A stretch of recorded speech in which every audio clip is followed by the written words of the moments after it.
오늘 국힘 당대표 선거, 오늘은 두 명이 이제 결선에 올라가고 두 명이 탈락을 했습니다. 여러분 아시는 것처럼 조경태와 안철수 탈락했는데요. 분탕주의자들 그리고 계속해서 당의 내부 총질을 했던 자들이라는 점에서 국민의 선택, 당원의 선택을 받지 못했습니다. 자, 이들은 이제 끝났다고 봐야 됩니다. 안철수는 이제 탈당하기 바랍니다. 조경태도 이제 민주당으로 갈 가능성이 많은데요. 조경태에 대해서는 그렇지 않아도 지금 국힘에서 탈당하고 나서 내년 부산시장 선거로 민주당으로 출마할 것이라는 설이 지금 강하게 나돌고 있습니다. 김상욱이가 민주당으로 갔듯이 마찬가지로 조경태도 국힘에서 탈당하고 민주당에 입당한 다음에 부산시 지금 시장으로 나온다는 말까지 돌고 있습니다. 어쨌든 간에 조경태는 자진해서든 아니면 타이든 이제 국힘당에 남아있지 못합니다. 남아있어서도 안 됩니다. 자, 그 다음에 안철수 역시 이자도 이제 정치를 그만둬야 됩니다. 이자는 갈수록 이상해지고 있는 자입니다. 갈수록 정말 제정신이 아니라고밖에 볼 수 없는 자인데 이번에도 지금 나오는 바에 의하면 10%도 얻지 못했다는 말이 있습니다. 제 분수를 알고 이제 꺼지기 바랍니다. 자, 그 다음에 이제 두 사람이 올라갔는데요. 한 사람은 김문수, 한 사람은 장동혁입니다. 한 사람은 장동혁, 한 사람은 김문수입니다. 두 사람 중에서는 누가 앞섰는지 공개적으로 밝히지 않았습니다. 선거에 영향을 미친다 그래서 이제 그 얻은 득표를 밝히지 않은 겁니다. 하지만 기자들 사이에서 돌고 있는 찌라시에 의하면 장동혁이 상당히 선전한 것으로 얘기가 되고 있습니다. 과반수는 얻지 못했지만 상당히 선전했다. 그래서 김문수보다도 선전했다고 나오고 있습니다. 제가 돌고 있는 찌라시 그걸 얻긴 했습니다만 몇 편지 다만 그거는 확실하지 않기 때문에 여기서 밝힐 수는 없습니다. 어쨌든 대선 후보를 상대로 해서 장동혁이가 상당히 선전한 것으로 얘기가 되고 있습니다.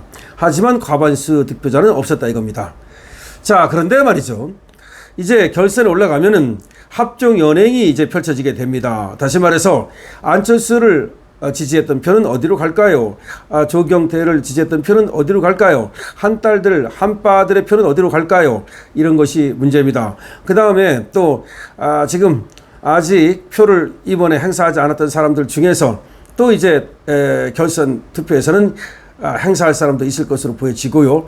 어쨌든 간에 이 지금 합종 연행이 펼쳐질 가능성이 있다는 겁니다. 물론 안철수하고 조경태는 지금 장동혁과 김문수 아무도 지지하지 않을 가능성이 있습니다.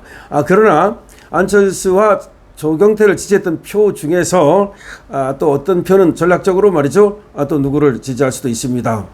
그렇다면 김문수와 장동혁이는 어떤 차이가 있을까요? 두 사람이 어떤 지금 공약상의 차이를 보이고 있을까요? 큰 차이는 이겁니다. 김문수도 물론 반탄파고 장동혁도 반탄파를 표방합니다만은 장동혁이 일관되게 반탄파를 표시하면서 그리고 이윤 대통령과 함께 하겠다는 뜻을 밝히고 그리고 지금 내부 총질러 등 한동훈파 여기를 갖다가 그야말로 당에서 축출하겠다, 제거하겠다 라고 강경하게 말하는 반면에 김문수는 그거보다는 조금 더 유연하게 지금 한동훈이든 아니면 이준석이든 간에 이 당의 화합을 위해서 조금 더 지금 당을 포용적으로 가져가야 된다 그런 얘기를 하고 있습니다. 그러니까 장동혁 같은 경우에는 내부 총질러 그리고 분탕주의자들을 과감하게 척결해야 된다라는 입장인 반면에 김문수는 지금 그러기보다는 200석 뭐 이런 것도 중요하고 개헌저지선 등등의 이유로 좀 포용하고 가야 된다는 입장이 다릅니다. 물론 이재명과 맞서 싸우겠다는 것은 다르지 않습니다. 김문수도 이재명과 맞서 싸우겠다. 자기가 앞장서겠다라고 하는 것을 분명히 얘기하고 있습니다. 장동혁은 당연히 말이죠. 자기가 지금 이렇게 당대표 나온 이유가 오로지 이재명과 맞서 싸워서 이기기 위한 것이다라는 것을 분명히 밝히고 있습니다. 그러니까 당을 개혁하고 그래서 그야말로 분탕주의자들, 기회주의자들 이런 애들 싹쓸이하고 쓰레기 청소하고 그리고 당을 싸울 수 있는 정당으로 만들어서 이재명 정당과 싸우겠다는 겁니다. 물론 김문수 역시 이재명 독재와 싸우겠다는 얘기를 분명히 하고 있습니다. 그 점에서는 서로 같다고 볼 수 있겠죠.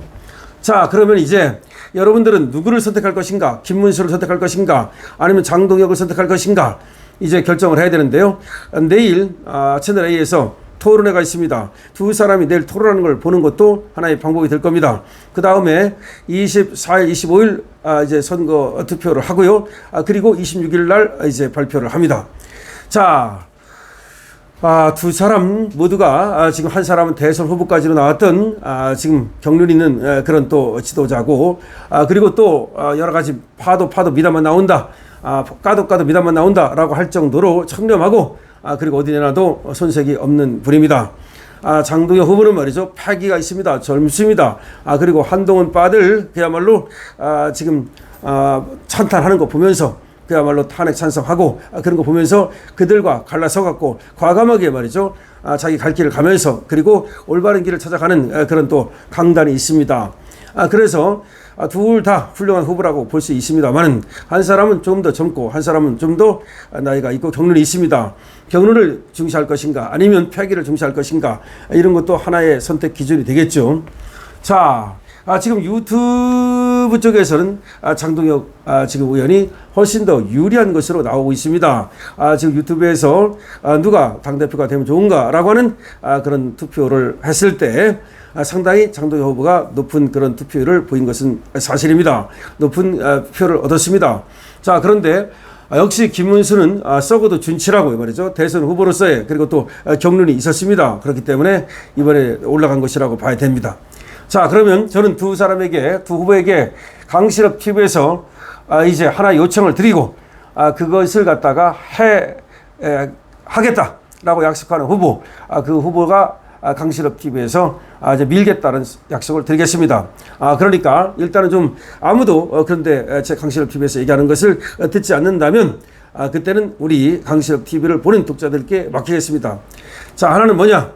첫 번째, 국민의힘은 말이죠, 지금 순혈주의를 타파해야 됩니다. 순혈주의 타파. 다시 말해서 앞으로 절대로 낙하산이 있어서는 안 됩니다. 공천은 무조건 당원들이 선택합니다. 무조건 당원들이 선택합니다. 예를 들어서 간단합니다. 제가 방법을 얘기해 줄게요. 예를 들어서 A라는 지역구가 있다고 봅시다. A 지역구에서 3명이 나왔습니다. 3명이 나왔으면 그 지역구를 두고서 당원들이 선택하게 하는 겁니다. 거기서 누구를 뽑느냐. 그럼 그 돈 들지 않느냐. 그 돈은 국힘 당에서 반대고 후보들이 반대고, 그래가지고서 그 지역구에 있는 당원들이 누구를 우리 당의 국회의원 후보로 보낼 것인가를 당원들이 선택한다. 당원 민주주의를 확실하게 한다. 공천 낙하산 절대 없다. 다시 말해서 지도부에서 누구 공천하고 누구는 안 되고 누구는 칼질하고 누구는 컷오프하고 절대로 없다. 다시 말해서 무조건 공천권은 당원한테 준다.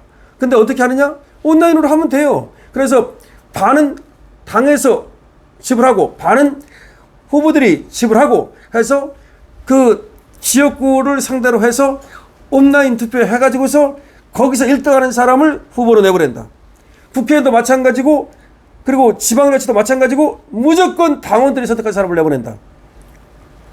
이걸 지켜야 됩니다. 이게 굉장히 중요한 겁니다. 이거 안 지키면 모두가 나가립니다. 두 번째, 컷오프는 절대로 없다. 당직이든 아니면 그것이 국회의원 직이든 아니면 시장 직이든 절대로 컷오프하지 않는다. 어차피 당원들이 다 알아서 걸릅니다. 컷오프를 왜 합니까? 이번에도 말이죠, 김소연하고 류혜를 갖다가 컷오프했는데 그딴 짓을 누가 하는 겁니까? 어떤 자가 컷오프를 할 수 있는 힘이 있습니까? 어떤 자에게 컷오프를 하라고 그런 권리를 줬습니까? 없습니다. 당원들만이 그것을 정할 수 있습니다. 첫 번째, 그것이 당대표 선출이건 최고위 선출이건 컷오프는 없다. 피선거권만 있으면 누구든지 나올 수 있다. 두 번째, 공천은 무조건 당원들한테 돌려준다. 이 두 가지는 반드시 지켜야 됩니다. 낙하산은 없다. 다시 말해서 무슨 뭐를 했네, 환검을 했네, 무슨 시장을 했네, 뭘 했네, 무슨 그런 거 절대로 따지지 않는다. 그리고 세 번째, 공천에서 적어도 청년들을 갖다가 기르는 그런 어떤 공천의 일부는 청년들에게 주되, 청년들이 근데 인지도라든지 이런 것들이 약하기 때문에 나가도 무조건 떨어질 가능성이 있어.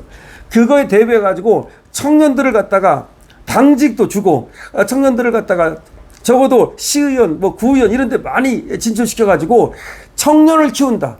청년을 키운다. 그러니까 청년을 육성하는 걸 갖다 말만 하지 말고 정말 체계적으로 청년을 키워서 미래의 정치를 만든다. 이것만 확실히 하는 사람은 저는 일단 무조건 통과합니다. 다시 한번 말씀드립니다. 첫 번째, 그것이 국회의원이 됐든 그것이 시장이 됐든 도지사가 됐든 무조건 공천권은 그 지역구에 있는 당원들 아니면 또 그 도에 있는 당원들 그런 사람들. 그러니까 무조건 낙하산 공천 없다. 그리고 지도부에서 지 멋대로 공천하는 거 없다. 절대로 없다. 절대로 없다. 네버. 단 하나도 하면 안 된다는 겁니다. 전략 공천은 나발이가 없다는 겁니다. 하면 안 된다는 겁니다. 그 전략 공천 그거는 어디만 하면 됩니까? 비례대표. 비례대표가 있으니까 거기는 그런 걸 이용하면 되죠. 비례대표는 예를 들어서 이 사람이 꼭 들어가야 된다든지 이런 어떤 직능대표라든지 이런 건 비례대표를 이용하라.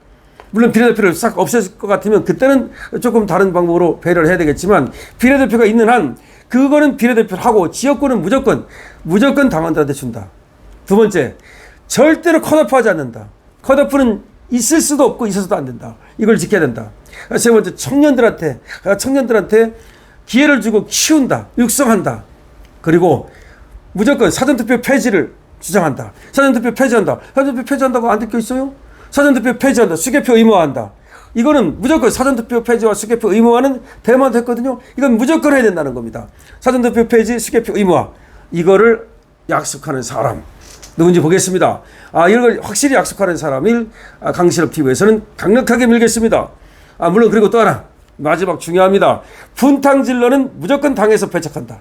분탕질러. 그러니까 물론 조금 예를 들어서 반대 얘기를 하는 그런 사람들 말고 분탕질. 그러니까 한동훈, 안철수, 조경태, 이자 같은 자는 반드시 자른다. 다시 말해서 당을 갖다가 해롭게 하고 당을 우회를 주지 않았습니까? 조경태 어떻게 했습니까? 특검에 나가가지고 해서 우리 당에서 지금 내란 세력이 아직도 있다. 조경태를 반드시 잘라야 된다. 안철수도 마찬가지입니다. 이자를 반드시 잘라내겠다는 사람을 강신업 TV는 선택하겠습니다. 우리 강신업 TV 구독자들은 어떻게 생각하십니까? 여러분들의 의견을 주시기 바랍니다. 강신업 TV입니다.